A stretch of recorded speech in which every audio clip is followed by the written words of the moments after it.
Hello and a big warm welcome to the Soul Sync podcast. I'm Jason Paul. Now, on the Soul Sync, as you probably know by now, if you are a returning guest, if you are, a massive welcome back to you. I love having you listen to this podcast.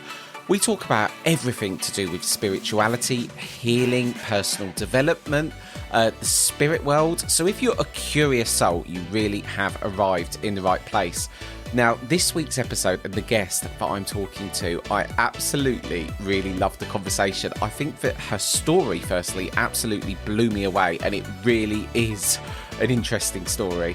And I felt I could relate to her in so many ways. So let me introduce to you Mia Ottoson. She is a medium, a spirit artist, and a teacher. Now, in her early life, she worked in a factory making German tank mines. She then transitioned to hand engraving in silver and gold, and she eventually opened up her own factory in Sweden. Now, she was introduced to spirituality by her father, and she married a British medium, which led to intense training, healing, mediumship and trance courses. Now, there's quite an interesting story regarding her partner and how it almost shattered all of her kind of core beliefs in mediumship. And it's actually a really sad story, but it's a story which is so interesting, and I think it's a real testament to Mia's character. The relationship that she had with her partner, he was actually a fraudulent medium who abused his power, and this experience fueled her commitment to honesty and authenticity in spirituality. And she overcame a hell of a lot of personal and also spiritual abuse, leading to profound self-discovery. I absolutely love Mia, and I think this is a conversation that you're going to get so much from. So I hope you enjoy it. Let me introduce to you my conversation with Mia Ottoson. So, Mia, firstly, a big warm welcome onto the Soul Sync podcast. Thank you so much. It's a pleasure to be here. Oh, honestly, it's a pleasure to have you on. I've been looking forward to talking to you all day. And there's a lot I want to talk to you about, because your backstory, you know, when I was reading it earlier, I could relate to it in some ways, but it kind of blew me away. And also, some of the courses that you do at the Arthur Findlay College look absolutely fascinating as well. So I don't think we're going to be short on things to talk about today. I guess, firstly, I know a bit of your backstory, but a lot of people who are tuning in now won't do. Tell us a bit about you, and tell us a bit about you. Oh, God, where do I start? Well, it's a hard question. I know. It is a hard question. But I guess I always had a death wish all my life. And I was always looking to where do I belong. And I'm always looking for love, be loved, you know, love me. Like all people do, I think, and especially if you have a calling. And I used to say I live with one foot in the spirit world and one in the earth plane. So it's always been something missing for me. So I was soul searching quite a lot, never fitted in any groups, you know, it was always something missing. And I was actually working with my first husband's mother's sisters. And I just knew, I haven't even met the guy, and I just knew that he's going to be the one for me. And it's long story short now, of course, because my father-in-law there, he was the one who brought me into spiritualism. So that's where I started my journey, and I was about 24 maybe at that time. So I started there and did a meditation course, and then I started with healing. We opened up a healing evenings every Wednesday. We was about 12 healers who opened it up for the public. Very nervous and very interested and very enthused. And then I met this man who stepped in once at that society. And I can't say when I reflect back that I fall in love with him, but I probably fell in love what he represented, which I didn't understand at the time. But a long story short, we was together about 10 years. And after the first 1.5 years, he started to show his ugly sides. And I believe he's a narcissist and maybe even a psychopath. I don't know. But he went into trance. He did a lot of trance work, and I saw, and I don't really want to give him credit, but I saw amazing results in the beginning. But then something went wrong within his mind, I think, and then he started to cheat. And during all these last 6 years we was together, every course we had, he sat us in an hours to sit in the power. And I had anxiety every time. And I didn't understand it at the time. I thought I was just working through my own issues and things like that. But now in hindsight, as we say, I know that he used to bring young girls out from the meditation. So obviously I was picking up something, like when he did his trance healing and he said that the girls need to stay at home. And he was quite clever because he managed to get most of the young women who has been abused before, and then he abused them again with his pretended to go into trance and abuse them. So in the end, he ended up, we got 5 years in prison. So, and the youngest girl was 12 years old. So it was quite a very horrible time. I'm just very, very happy that I managed to divorce him before everything hit the fan, so to speak. Otherwise, I don't know how would I gone through it. Well, I think I can relate to, well, I say relate, you can never fully relate with someone, but I was with a narcissist in my, what I would categorize as a narcissist in my early 20s. And it was, God, it was a horrible time. And I think we said before we got started recording this that it still affects me now because, it's it affects your psyche. But I think what really stood out to me with your story was the fact that you met him at a time in your kind of spiritual unfoldment where, like you rightly said, he was, demonstrating something which at the time you gave a lot of credibility to. Yeah. And then to have that happen, I can only imagine, that made you question everything. Absolutely. And I used to say I wasn't abused in every way you can imagine from him, sexually, mentally, psychologically, blah, blah, blah. But what really hurt me was the spiritual abuse. And that's why I tried to kill me. I think I mentioned that as well when everything came up to its light. And I think we was in Slovenia with the International Spiritualist Federation.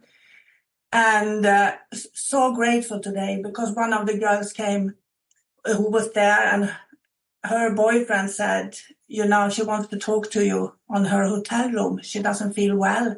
And when I stepped into her hotel room, she just looked at me and she said, how well do you know your husband actually? And I just knew that it was like you took the filter away, and everything that I suspected just become reality. And it didn't take many minutes before my husband was running up there and trying to excuse himself for everything. And but that's when I realized when all the trance work he was doing, and he used to come into trance and tell me off and things like that. So one of his trance guys was the dominant one, and then he has this lovely doctor who was the one who took care of me and told me that I was nice and a good girl, So it was like, I was terrified. Every time I went to bed in the nights, I was laying there listening to his breathing because he did a certain way of breathing before he went into trance, and I never knew if I'm going to be punished or be flattered. Blimey. Yeah. But Blimey, what a story. I feel such an idiot when I talk about it. No. I think it is important because we are so naive in the beginning. Well, it's part of the healing process. And I think you said something quite important at the start, which I could relate to when you said about, looking for love. And I think us empaths, we're very sensitive souls, aren't we? And I think a lot of us run into these problems. And believe it or not, Mia, a lot of people who've come on this show have gone through some bloody awful things, not necessarily a carbon copy story here, but, we do seem to attract certain characters. I have noticed that. So I guess And I guess it's healing as well to talk about these things, you know, and I can understand why you feel so, because I think I'm silly looking back now at certain things, and then I think, well, no, I'm not silly, you know. Let's not be harsh on the Jason of 20 years old. Let's give him a bit of love. He doesn't need judgment right now. Yeah. So what did that? How did? Because obviously, by the point when this happened and you got out of the relationship, I'm guessing by that time you'd been practicing, it sounded to me like mediumship for some time. Oh yeah, I did healing, trance, mediumship, and spirit art for 10 years every weekend, on every travel. I was with them on everything. So I mean, that's why that's why I say I'm blessed in one way, because I got a very good education, you know, for nothing, you know, a lot of experience by meeting other people. He threw me out too early to do my mediumship, that I know. And he always had these little nice remarks, you know, that spirit was going to test you. Maybe your energy is not strong enough. And things like that still haunts me today. That little devil comes up. But it does. Yeah. I squashed it earlier today, but it's still there from time to time, you know. Am I good enough, you know? I think, yeah, I can totally understand that. Something that came across in the notes and in some of the courses that you do at the Arthur Findlay College, something that sort of jumped out at me was the fact that you really talk about, you know, don't giving your power away to a teacher, understanding that mediumship kind of comes from you know, everyone's experience is different. And I think, you know, another thing I've come across a lot in my mediumship is it is very easy to give your power away. He was doing mediumship, but obviously a bad person. Yeah. Bad people can connect to the spirit world, because I think this is an important point, because a lot of people would assume mediums are all, if you've got the ability to do it, you are a good person. I think it's an important topic. What's your experience of that? How, you know, if he's using the spirit world for the bad, why are they allowing him to be a vessel if they know he's a bad vessel? Well, they didn't use him because they didn't connect it in the end. It was just he and his ego, you know. Oh. So, yeah. But that's why I always have a saying, which I'm quite known for. And some people find it aggressive. And I say, never trust a medium. And it is mean to be that people think, what do you mean, never trust a medium? Because I believe that all mediums, me or my colleagues, we think we have that experience that we know how it's working. Yeah, we know how it's working through ourselves. And we teach from our own life experience. But my teaching might not fulfill you to 100%. You might need 3 different teachers to get your things together. So I don't believe there is one person who can teach you everything, so to speak. And it's mediumship is something that's very, because it's so personal. It's also something that's very hard to resonate, I guess, completely with one teacher, because you're going to have your own individual ways. And I've noticed this as well, that sometimes a certain person says something and I get a light bulb moment, but then I can sit with another person for an hour and not get any light bulbs. You know, how did you go about, you know, after this all happened, then kind of, you know, what was the journey of being from where you are to where you are now teaching other people? How did you get back within your own power? Oh, it took me a long time. And I speak about that a lot. Don't give away your power, you know, as a medium, because we are sensitive, as you say. And it's very easy to be emotional blackmailed by the sitter because they are never satisfied. So you feel that you're never given enough and so on. But after we split up, it's funny because I always traveled with him. It only took me a week after we split up and the first email come and invited me, only me, not him. And then it was just rolling on. And I was so excited then because I had dropped my work as a tin and silversmith. So I thought, yeah, I have to do this. But I tell you, I wanted to give it up maybe 5 times a year because I thought I was a shitty medium. And I know the audience didn't think so, or my sitters, but I always strive to be perfect, and we can't be perfect. It's only more learning. So I think the personal development has been more than crucial to find my weakness and own them, to get to know who I am and how I react because I get the no, and why do I panic? Today I don't. Today I know it's more learning. There are no no's, as I say. It's just more learning. What am I learning this time? But I brainwashed myself for 20 years almost because of him. And I still do, all the time with my mind. So I should be in a positive place when I'm working. But I mean, sometimes when I walked into the Art of Finley College the first time, it was 1998, and I was in awe about the mediums working. And I thought, my God, how can they be so good? Now I'm one of them up there working, but I still feel like little old me, with my, oh, I didn't get that and I didn't do that right, So I don't think you can see your own development properly, You are not the right judge for yourself, because you only remember the negative thoughts within your mind, not the good thing you establish. So that's really, really interesting. That I think I guess a lot of it is you care so much, don't you? And I know it from my own mediumship, where I'm not going to tell this whole story again because lots of people have heard this.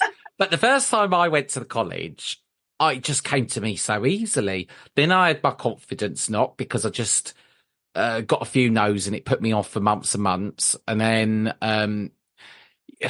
I've had times where I thought, no, definitely can't do this. The spirit world are nowhere to be seen. Then I've had to go on a whole big exploration of what sitting in the power is. That probably took me at least 6 months to work that out. yeah. I just couldn't get it. What am I meant to do? Like, push me aura out? How do I do that? So now I'm at a stage where I feel like I've got a bit of a connection, Mia, but, sometimes it's like one of those radios you're trying to tune in back 30 years ago, where there's just, you're getting a lot of I'm not getting anything. I think one thing that a lot of people miss to explain with this is that the more you're working with your mediumship, it doesn't become clearer. I don't see more. I don't feel more. I just know more. That's interesting. Because for me, it's like I'm becoming used to the energy. And I usually, when I meet people who are going through the insecurity, I used to do an anecdote like, let's say you go to Spain on a holiday, you're laying in the sunbed and you're just dying because it's so hot, so you need a dip in the pool. And even if it is 30 degrees in the pool, it's ice cold when you jump in. That's the shock of it. And you feel the water, and then you just one with it. And that's the same with spirit energy. I just become one with it. So I usually say, when I meet a lot of young people who are starting up, for example, I'm not a better medium than them. I just have more confidence than them after all these years, and know how to work with my mind because I know myself. So I believe, and I see a lot of people come and go, and the most people go because they don't believe in themselves, not because they don't have a talent for it. That's my view on it. I guess people argue, of course, but that's my view on it. I guess one of the big things that people tend to come up with, I know we're going to go down on this podcast, we'll go down loads of rabbit holes. Yeah, that's and fine. you do this on this podcast, this because of the nature of the topic, I guess. I guess one of the things that stops me in my tracks a lot of the time is knowing if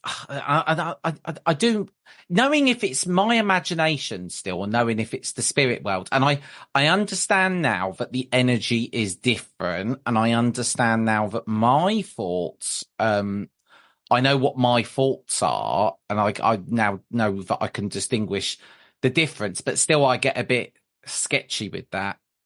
That's obviously quite a common thing people get. Absolutely. Absolutely. And I think you have to become a friend with that. The only tool spirit world I can use is my imagination, is my life. Yes. So I can't do anything without them. They can't do anything without me. So it's a partnership. So of course, a lot of my life experience will pop up in my mind because I recognize something within the energy. And that's where a lot of people think, oh, it's just my mind. No, it's triggered something within my memory here. So I'm one of these insecure mediums. If I go up on a platform, if someone goes before me, or even if I go first, I can't tune to the spirit world and ask for a contact before I stand up because I don't trust my mediumship then. Because I can play with it safely in my mind and I don't trust it whatsoever. But as soon as I stand up and I'm in action, everything, every little bit that pops into my mind, I'm trusting. It's there for a reason. Because then I don't have time to think about it. That's interesting. Yeah.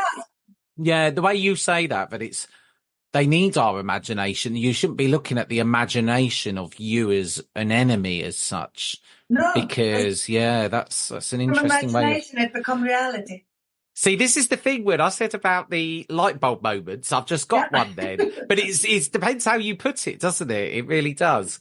What would you say over the years that you've been developing are some of the big kind of moments of revelation where you've had light bulb moments along the way? Can you think of any standout bits in your development or hurdles or big challenges that you've overcome? Absolutely.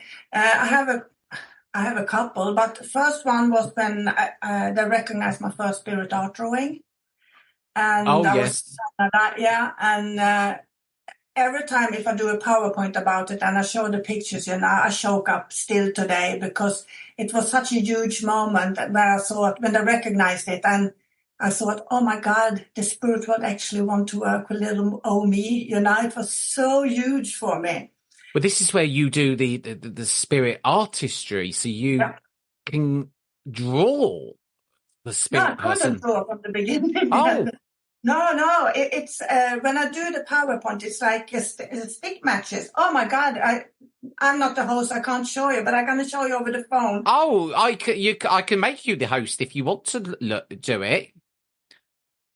Or you can show us on the phone. You can do whatever you like on this, Mia. Let me make you the host. 1 second. For anyone listening to this, obviously you can go onto YouTube and look at what Mia is showing us.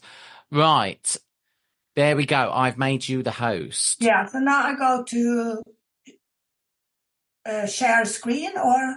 Yes. Yeah, and I have it on my... no? This is so exciting. I can't believe we're seeing something. I've never had a guest do this before, suddenly break out and want to share something live on the podcast. This is very exciting. But I'm rubbish with technology, so how do I... It's all right. I could fill another 5 minutes, Mia. Don't worry about that. I'll just talk to myself during this time. Do you know what? I'm really excited to see about this spirit art as well, because... But where do I share? Where do I... you have to cut here. I will cut. Don't worry. Where do I share my screen with you? Because is there not a share button in the middle? Host disabled participant screen sharing. I must have disabled it. I'm so sorry. It's in the settings. You'll have to show me on the phone. Yeah, that's fine. So keep talking and I will get it up. Well, yes, I was going to say about this. We will. I was going to say about the spirit art. I am the worst drawer in the world, and I have questioned to myself if the spirit world could draw through me, being such a rubbish drawer. Oh, go back a little bit. Let's have a look. Oh, they're very detailed. Very detailed portrait. One of them, but the man. When I started, they're very good drawings. Very, very, very lifelike and in colour. But when I started, I'll tell you, these stick matches, you will have they look like that. Let's see. I can't see. Yeah. And you do that how do you draw those? Is that via your hand, via the pen and paper, pencils? Yeah, in the beginning I used different media to try out, and now I only use Rembrandt soft pastel. And I spend a fortune on media, but my artist has taught me a technique. So he's telling me that the pictures... Oh my God, they are really, really good. It's a little bit different but I used to show them to my students, so it gives hope to everybody. Can you, I know this sounds like maybe a silly question. No, but that's not silly question. If you're not doing the drawing connected to spirit, do your drawings look like that if they are a Mia drawing? No, they are better when I'm connecting to spirit. Would you say they are like, is it like night and day? Would I be able to easily tell the difference? No, I learned the technique quite well, but I get into a different flow and I don't struggle when I'm doing it with the spirit. So when I'm teaching, they don't look as good as when I'm actually in the moment. That's really interesting. How long did it take you to develop that? Oh, I started with autographs 1998, and I think my first portrait when I said, "Oh, I want to work with little old me," was 2002, I think. I don't really understand. What is an aurograph? I've heard of them, but I don't really understand what they are. Oh, for me, it's where I'm drawing the colors from your aura and make my own interpretation about them, and draw my own symbols in who mean something for what I'm picking up within your auric field. So it's just, for me, it's just a way to be creative. And I think sometimes the sitter get a reminder to themselves when they look at the aurograph or my soul pictures, and she told me something here that's important, and it will remind them to be kind to themselves, or that they have what it takes, or whatever, you know. When you're tuning into someone's aura, are you doing that on a psychic level? Yeah. Okay, so you could literally read my aura now? Yeah. Oh, okay. So I guess I'm curious to know what you can see within it. Because I'll tell you why. Because we're going off. I've never got into this level of rabbit holes, but that's fine. Carry on. The reason I ask is because recently I've become a lot more aware of chakras, and I kind of understood them, and I understand the flow of energy now. But I've started to really delve deeper on. I don't want to say too much from the start, but I've started to realize now that I'm much more aware of my chakras and my energy. So the reason I asked the question is to see if you can read what your interpretation of my aura is. Yeah, but I don't look at the chakras, you see, because for me, when I started my meditation, we have to open all the chakras, and it bores me to death. It has to go quick for me. Yeah, it has to go quick for me as well. When I start doing something, I start overthinking it, and I have to be quite quick. Even when I warm up for mediumship now, I've noticed 5 minutes on maximum. Yeah. Otherwise, I start losing my power switch is very powerful. It turns out it's on. Apparently. Yeah. Can you tell me what you can see within? Is my aura more? Because I can't feel my own aura. Sometimes I don't see them all the time. I have to be honest. Yes. Like say 60% of the time I see them. I will see them easier if it's a white background. It doesn't help that I'm sitting in front of a green wall. No, but I do recognize the energy from the colors I used to see. So I would like to say that you have a lot of red, you have a lot of orange, and a lot of yellow colors that's sticking out. And they will stick out more now because you're doing the job you're doing with me. Because for me, the red is empowering the other colors. And orange for me is a very creative color. And it's also just skimming the surface. For me, the orange is also the color when I look at the survival skills, you see. So regardless if you are someone chop your feet off, you will glue them on and stand up again, you know. So you have that extra energy to draw from. And not every people have that. A lot of people hit the wall and burn out. You will never burn out with them colors. You will be tired, yes, but you will still be marching on, so to speak, with that. Because that orange color is a very rejuvenating color, and it brings that extra energy from the source, from the core, so to speak. And the other is the mental energy. So you like to analyze a lot of things, and you like to have control with a lot of things. And then you have to realize when you tap into the spirit, you know, but all the preparing things you're doing, it's not going to work anyway, because you will get into the flow of what the spirit tells you to do. So... That's really, do you know what? I find everything you've said is 100% correct. And I could definitely relate to everything. Would you say then, if you was to see more blues, purples, indigos, that means I'm more spiritually Well, connected? for me, we all have the whole rainbow in the aura, but certain color sticks out because where you are in your development, for example. And I don't mean Right. with trance healing. I mean with your own development, finding your own soul and spirit. But then you have, like I would say, like a blueprint, if you can use that, which is some colors will always be there, but they will change in the strength, the dark and the light, and the vibrancy of them. So if you look at your violet color, for example, I know that you've been soul searching all your life. You never felt at home. You recognize yourself, and I said that I don't want to be here, and things like that. Yes. And you can see that it's quite bright within your aura. So I know that you're really looking into who am I? What's my purpose here? You can be quite deep, even if you can be very outgoing as well, because the orange is very bubbly, very active energy. And that's maybe what the most people see you as. They think I'm the most sociable person in the world. I'm not. I'm a hermit. Yeah, I'm me a hermit. too. I don't speak to people when I'm coming People home. don't believe it because Exactly. when people meet me, they think, oh, people have this perception of me that I'm out all the time. Yeah. And the truth of it is I'm not. I do like going out, but I have to really push myself to get out at times and say to myself, Jason, come on now, get out there. You're wasting your life away indoors. But it's because I'm never bored. I like my own space. Yeah, I do. Even when the neighbor comes with a car, sometimes I sit a little bit extra in the car, so I don't have to say hi. Oh, I do that as well. I do that as well. I know that sometimes I think, Jason, that's really naughty. That's really naughty. I'm glad it's not only me. That is honestly so interesting. I think that the colours, well, I was going to say, so many people have all said to me, I'm very red. And actually, I'm very attracted to red. My company's logo is red. And, red seems to be very prevalent in my life. But, the reason I asked the question was because I felt recently like I've had such a sore throat.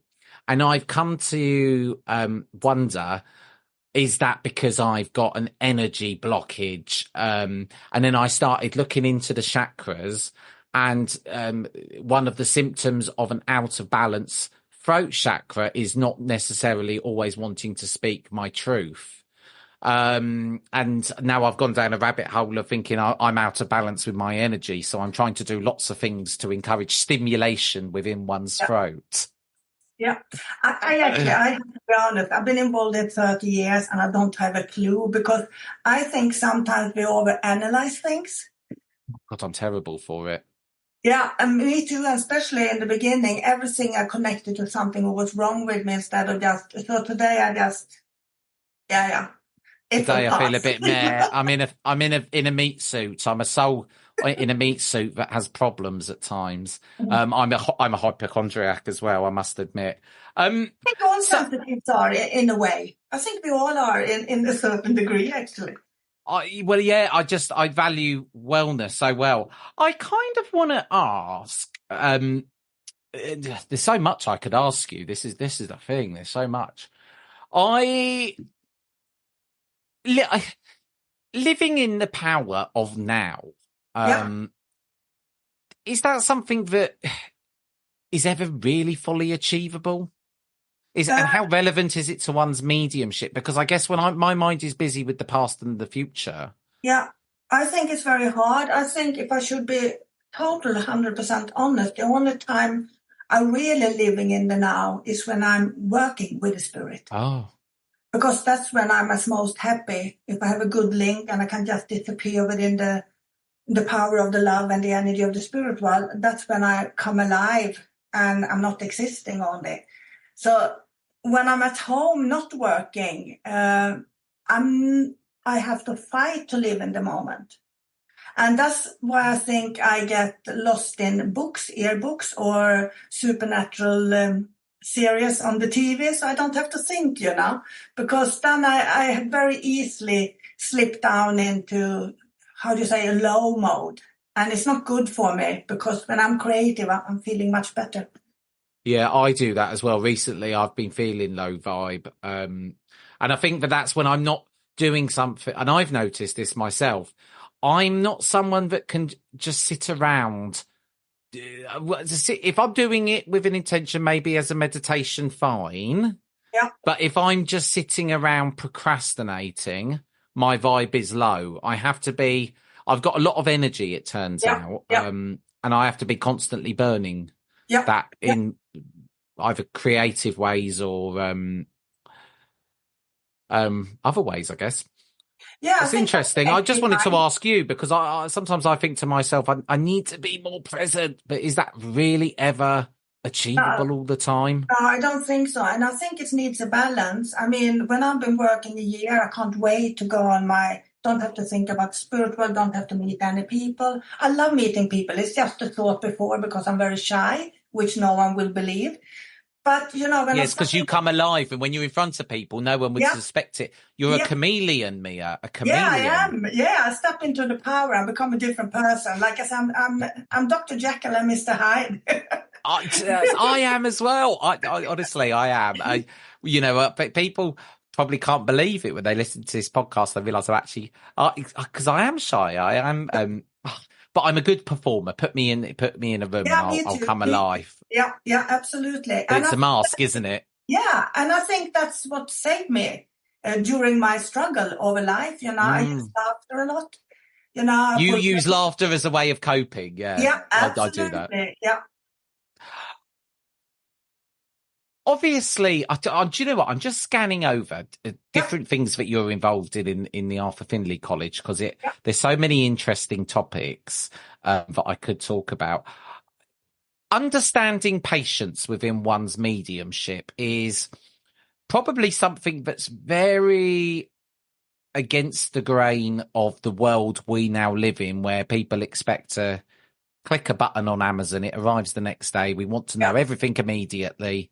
And obviously years ago, I guess what I've come to realize is, when you maybe were taught, I don't know, back 100 years ago, you'd spend the first 2 years just understanding what's sitting in your power is. Now people want to be connecting immediately.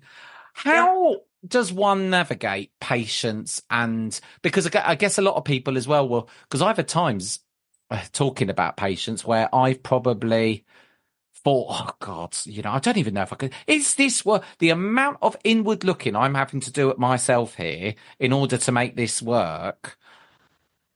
God, I've said to myself at times, why don't I just go back to being maybe a normal person, a normal person who lives fully in the material world, and my Saturday, but then I can't, because now I know it exists. Yeah, I can't. I keep being drawn back to it, but I'm at the beginning. I guess a lot of us struggle with patience. What's your thoughts on patience, and how has it, affected your journey? I think I had to, I don't have patience. I want everything to happen yesterday. Well, I'm glad it's not just me. Yeah, so when I do my art, I think it has to go quick, and I get bored very easily. But because you can never, manage mediumship, there's always something new learning there. You have to have patience, because there's always something else tickles your mind, I love mediumship. I mean, I love the way I try to get the jigsaw puzzle together. And I haven't peaked with my mediumship yet, because I've been so afraid back in the time for not being good enough. And that put blockages up. So I'm finding after COVID, just before COVID, I was in a very good place with myself. I had no nerves. I just know everything is working. Then COVID came.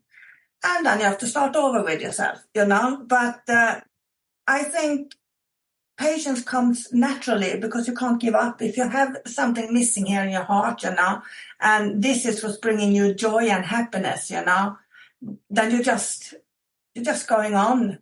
Like I said, we used to go to Thailand for a month because I like to get away from Sweden and the cold.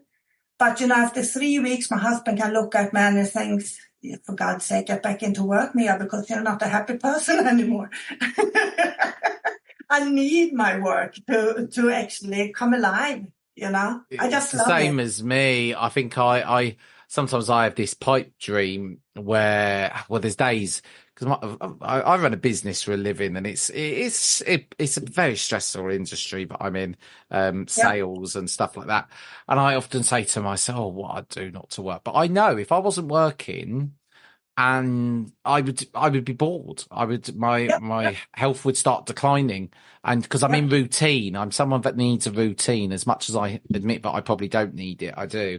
And I think what it is about having the balance, right? If I'm doing too much work and not enough rest, then I'm again not feeling great. And I've learned that my optimum work day is start early, but by 3:00 I want to be finished. And I've sort of, I guess, through a lot of hard work, kind of designed my life in a way which I feel very grateful for that. So I think that's really interesting. What would you say then are some of the biggest hurdle, because you're teaching, tutoring people regularly? What are the big challenges, and is there common themes here as people develop from, like, you know, a couple of years to 4 years? What are you observing? Insecurity. Oh, okay. Yeah. And they don't trust themselves. Like you said, the earlier question, is it me or is it the mind, you know, to let go. Because if you go any other course, if you're going to try to learn how to play the guitar, you know it's going to take time to perfect it, you know. It takes years to become Jimi Hendrix, years and years, you know. But because spiritual is so important for a lot of people, they are so afraid that they're not good enough. And I think subconsciously that blocks them, you know. They don't want to fail because then they can say, oh, I wasn't good enough. So the fear creeps in there. So when I work today, I use a lot of reverse psychology, as I call it. You know, They are not allowed in my classes to say, oh, this is hard. No, there's a blockage immediately. Rather say, this is a challenge I'm going to accept and have fun with, you know. Change your thought patterns. It's very important. And when you missed something, and usually you ask them, how did it go? Oh, I missed that and that wasn't good, and blah, blah. Don't want to know, you know. What did you learn instead? Because you're not supposed to be correct, you know, when you're training, you know. You're supposed to learn. So what did you learn? Not, oh, I missed that or I missed that, you know. So try to get people to experiment with it, experiment with the energy instead of performing it. And I think because I had 20 years of horrific, you know, with low self-esteem and not good enough. And when the mind starts to work for me instead of against me, I start to develop properly. You said some really interesting things. I think that I can understand that, because I think people go into this situation looking at it as a test, and I guess it's an experiment. Yeah. It is an experiment, and you are experimenting at this beginning stage. And I like what you say about, you know, it's the glass half full approach, isn't it, Mia? Rather than looking at things that, oh, you know, I've got one wrong. Well, what about the 10 things that you've got right? What about the 12 things that were a yes? And we have this fear in society of the word no. Do you know what? Probably part of the reason why, actually, there is an irony here. What I do for a living is I get paid for not accepting the word no, because I'm a salesperson. So I always look at it. Is it a no for today, or is it a no forever? Well, a client is never a no forever, is it? You know, someone might change their mind tomorrow. And it's funny, actually. Now I think about my mediumship, I let one no throw me off. Well, I built my whole income on not taking no for an answer. There's an irony there somewhere. Yeah, and it's like I said in the beginning, when I felt the pressure on my head, I know that they died from a stroke. But that didn't last more than so many years, And suddenly I got the pressure on my head and I said I died of a stroke, and I go, no. But at that time I thought, I lost it. But of course, I had a bad teacher back in time, so I have to learn by doing. So, but after a while now, the pressure on my head now is not only a stroke, because for every now I learned that it can be something else. So it can be a cancer, it can be a tumor there, it can be, in Sweden we call it a TIA, where it's a little blood explosion in the mind. It can be tinnitus, it can be all sorts of things, but I have to get to know before I learn something else. Oh. And I think that's very important to think about. And sometimes a very common one when people work and they say, well, I feel a distance between you and your dad, hypothetically working in the spirit world. And they say, no, we were very close. But why did you feel a distance? Maybe it was in kilometer, Maybe it was a part of your life, because you get it for a reason. You just have to learn. How do you know which one it is, though? Is it because what's the final? If you're getting a physical sensation which triggers, this is my head is feeling this way now. This is the Maria symptom checker. Which symptom is it? How do you nail it down? How do you get to know which one it is? Well, today I have all these 7-8 things up immediately when I get the attention to my head. So which 7-8 is it? And the one that sticks out first, I go for. And if I would get there now today, I will not go, I was wrong. What am I learning this time? Because I might pick up another disease now, something else, That's so interesting. I've recently started noticing myself that I get, sounds really embarrassing, but I start getting throbbing temples whenever I think the spirit worlds are near, like a bit like a twitching antenna. Yeah. And I've started noticing now that when I get that feeling, it's almost like a signal to me that I think the spirit people are near or something's going on, or when I'm just about to connect, I start feeling it. Yeah. And it's a bizarre thing, because when I feel there's nothing going on, but it's almost like a throbbing in my temple means I'm sort of, I guess it's like my antenna is waking up. Well, I had a pressure, like a tickling on one side as soon as I was thinking of the spirit world when I started. And I thought it was the spirit. It might be for you, but for me, it was me tuning to the spirit. So my mind created a sensation for me. So, okay, I'm getting ready. Oh, that's what I think's happening. Very similar to me. It's when I know, or if it's happening, sometimes that will prompt me to go and, sit and see what happens. It's interesting because it only happens on my right side as well. Yeah, and I've noticed. Right side as well. Oh, is it? Oh, yeah. How funny! That's really interesting. I guess I'm going to have to.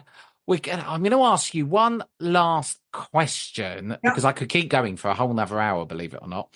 But I'm going to pick something which I think a lot of people will. Questions, Mia. What to choose? I'm going to ask about love. Love. Yeah, and the role love plays in our soul and also our mediumship. I'll keep it quite broad. The topic of love. Yeah, okay. I think it's a very good question, because I'm married for the third time. Okay. So I've been searching love physically in the beginning because I didn't have any self-love. Yes. So when I fell in love, you can forget your own problems, and you are living in that bubble for a while. And it usually lasts me about 7 years back in time. Then I get bored, because it doesn't fulfill me anymore. It sounds horrible, I know, but, when I met my latest husband, I met him after I broke up with my ex. At that time, I've been working so hard on myself. Even though I was crushed, I knew myself. So for me, I found the love for myself by working for the spirit. And especially, getting to know your own soul and your own spirit, and you see the beauty in that one. Then you start to realize there's something beautiful within me. In the beginning, I was afraid to look in, because maybe I'll find something nasty. Maybe I'm a bad person, But when I found that soul and that spirit within, and I'm lucky, I can see energy when it's pulsating sometimes around me when I'm sitting in the dark. So, and it's absolutely amazing. And that helped me to see the beauty within. And so we've been together for 20 years now. I mean, I still love him. Oh, that's. I like the fact that we've ended on a bit of a happy end. Happy ever after. Absolutely. I was just looking for myself, and when I found myself, I don't have to look for someone else around me to give me all that intention. Is that the right word? Yeah. Yeah. It's interesting what you say as well, because mediumship has made me, when I was in that time in my life when I attracted my awful partner that I was with, I was definitely was afraid to look within. I was trying to plug a gap in my life and felt, by being in a relationship, I'll be happy. That's the one thing I haven't got that I need. Early 20-year-old problems. And then now I want a relationship. I'm single now. Yeah. But I'm not. It's a complicated one, because I would really love to be with someone if they were the right person and they enhanced my life. But I've now realised that I shouldn't base my life around that. I should be happy with my life as it is, which I am relatively, but I would like to find someone. But now it's very different, because I sometimes think I'm like fishing from like such a tiny little pond in a way, because to get a real soul connection. But then sometimes I think to myself, well, I'm not looking for someone who necessarily is a medium. I'm just looking for someone who has a spiritual, awareness. My husband is a very good medium. I met him as a student. It's really embarrassing. So he was with me for 5 years, demonstrating mediumship with me, I think. And he is not interesting whatsoever anymore.